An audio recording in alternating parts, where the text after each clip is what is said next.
Hello, everybody, and welcome to this mid-June edition of Testy Tuesday.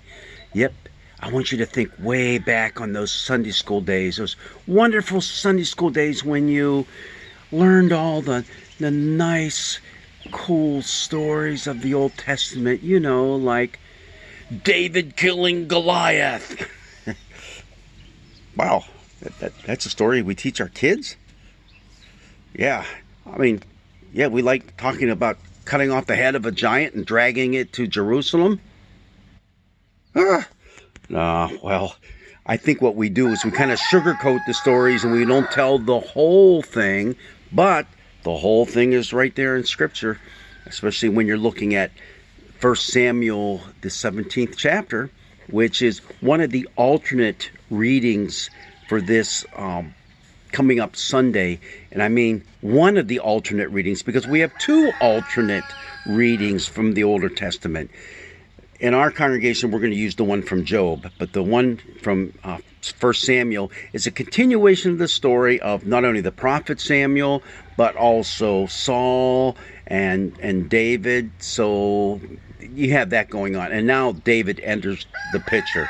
David, who becomes the hero because he goes out there and he enters the story with a bang. And I don't mean with a gun, but with a slingshot. Yep, a slingshot. Puts a little pebble in that slingshot, whips it, boom, down comes the giant. Now, here is the Testy Tuesday question for you. Let's see if you can answer this. Before David went into battle, he had tried on Saul's armor. Saul had given him all his armor and stuff like that, his helmet and shield, and he was so weighed down, he said, I can't even move. I'm putting this stuff aside. I know what to take. And he took his slingshot. That was it. But he also took ammo for that slingshot in the form of pebbles.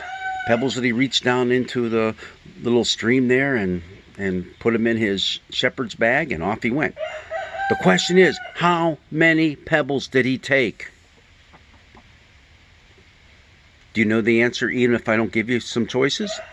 All right, I'll give you some choices. He took just one pebble. He took 5 pebbles. He took 7 pebbles. Or he took 12 pebbles. How many pebbles did he take in his slingshot? 1, 5, 7, or 12? Now, there's a lot of interesting numbers I just gave you, and they have significance throughout the Older Testament, but what is the answer? The answer is 5. And what's the significance of 5? I have no idea. I don't know. 7, yes, completeness. 12 tribes of Israel. 5, I have to look that up. I really do.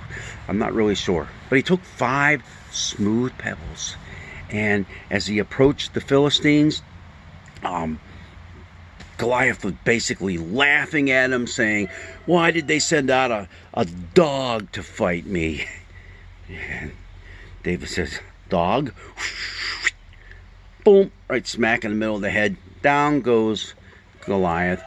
And it's interesting, if you follow the alternate reading, they leave out the part where he takes the giant Goliath's own sword and cuts off his head and drags it to Jerusalem.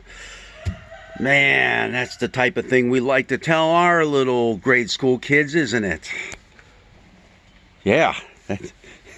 But it's a story of how David comes on the scene, how David endears himself to Saul, and the story just gets wilder and crazier after that, because then Saul grows jealous of David and even put David in charge of some of his troops to send him out into battle, hoping that he'll get killed. And that doesn't happen. David just grows in popularity. It's a crazy story. Now, the thing is, these stories were written well after the fact.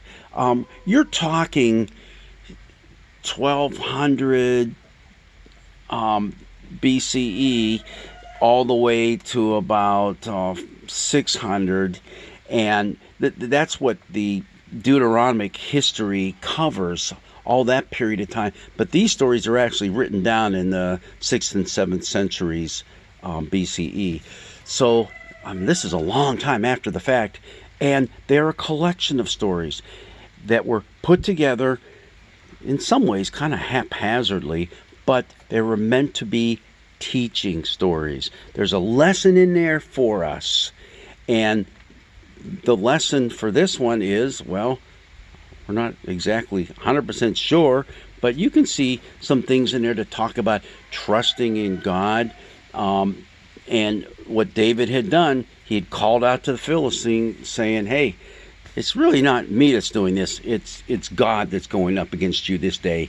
Don't you dare take his name in vain, type of thing. Don't you dare go against our God. We're going to show you and all your friends, all your Philistine friends, who Yahweh really is. Boom. So it's what's known as didactic history. It has a purpose. It's written to teach us all a lesson. And the lesson isn't how to bring down giants and then cut off their heads. No. The lesson is how to put your faith, your hope, and your trust in God to get you through a really tight squeeze. Because that's what's going on in this story. Those Philistines are starting to really put the pressure on Saul. And remember, Saul was made king. Why? So that he could battle those Philistines and get rid of them. And we see that, hey, it's not really quite working out. But under David's rule, it will work out. Well, hopefully you got the correct answer to our Testy Tuesday, which is 5 smooth stones. That's what he pulled out of there. And it's what he used. He needed one. One shot did it. But David slew Goliath. David did it in the name of Yahweh. David did it to keep the hopes and dreams and the covenant promise alive. That God would protect his people. God would establish an everlasting kingdom forever. And he did.